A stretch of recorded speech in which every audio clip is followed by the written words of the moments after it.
अस्सलामुअलैकुम। औज़ुबिल्लाहिमिनश्शैतानिर्रजीम। बिस्मिल्लाहिर्रहमानिर्रहीम। गज़वा बदर रमज़ान सन हिजरी 2 मदीना से तकरीबन 80 मील के फ़ासला पर है, जहाँ से एक रास्ता शाम को जाता था। एक कुआं था जिसको बदर कहा जाता था, उसी के नाम से वहाँ एक गांव आबाद था और साल वहाँ एक मेला लगता था। ये जंग उसी मौका पर हुई थी, इसीलिए उसको जंगी बदर कहा जाता था।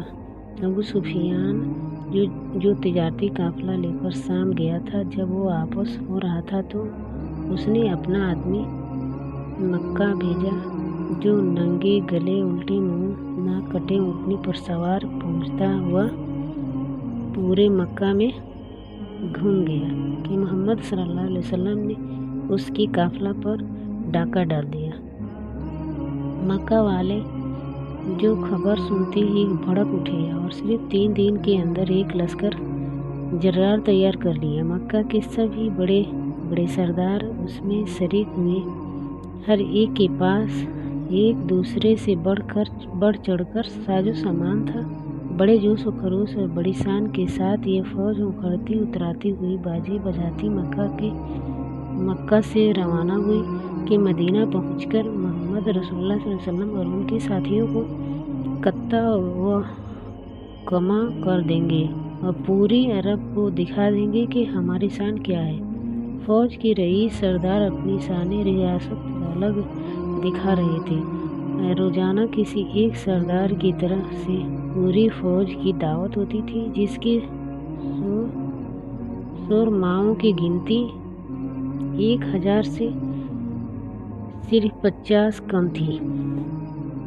हज़रत सल्लल्लाहु अलैहि वसल्लम और हज़रात सहाबा रज़ियल्लाहु अन्हुम जब हज़रत सल्लल्लाहु अलैहि वसल्लम ने मदीना तैयबा यसरब पहुंचकर यसरब के तमाम कबीलों आसपास के यहूदी कबीलों और उनके अलावा और भी कबीलों से आसपास आबाद थे मुआहदा कर लिए, तो आप हज़रत सल्लल्लाहु अलैहि वसल्लम सिर्फ अपनी या अपने खानदान या सिर्फ मुसलमान की हिफाजत की जिम्मेदारी नहीं रही, बल्कि मुसलमानों की तरह आप उन तमाम कबीलों और आबादियों के भी जिम्मेदार हो गए थे जिनसे मुआहदा किए थे।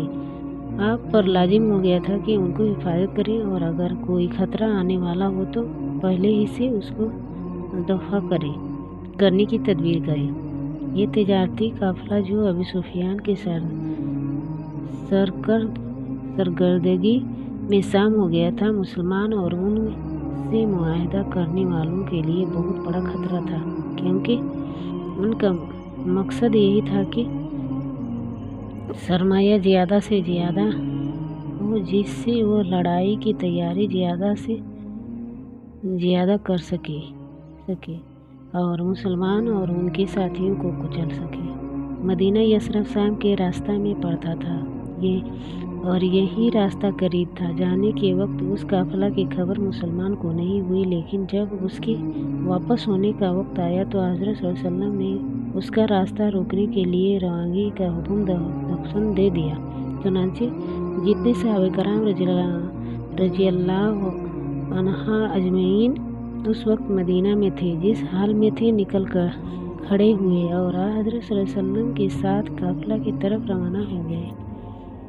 काफिला को बदर होकर जाना चाहिए था। हज़रत सल्लल्लाहु अलैहि वसल्लम हज़रात सहाबा के साथ उसी तरह रवाना हुए और कई मंजिलें तय कर ली, लेकिन जब बदर के करीब पहुंचे तो अजीब सूरत सामने आई कि चालाक अबू सुफियान तो रास्ता बदल कर निकल गया था।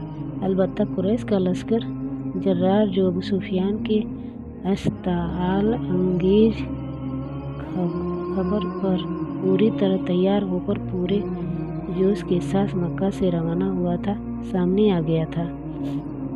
सुभान अल्लाह। हम सबको इसको सुनने से ज़्यादा इस पर अमल करने की तौफीक अता फरमाए। आमीन सुम्मा आमीन। अस्सलामु अलैकुम व रहमतुल्लाहि व बरकातहू।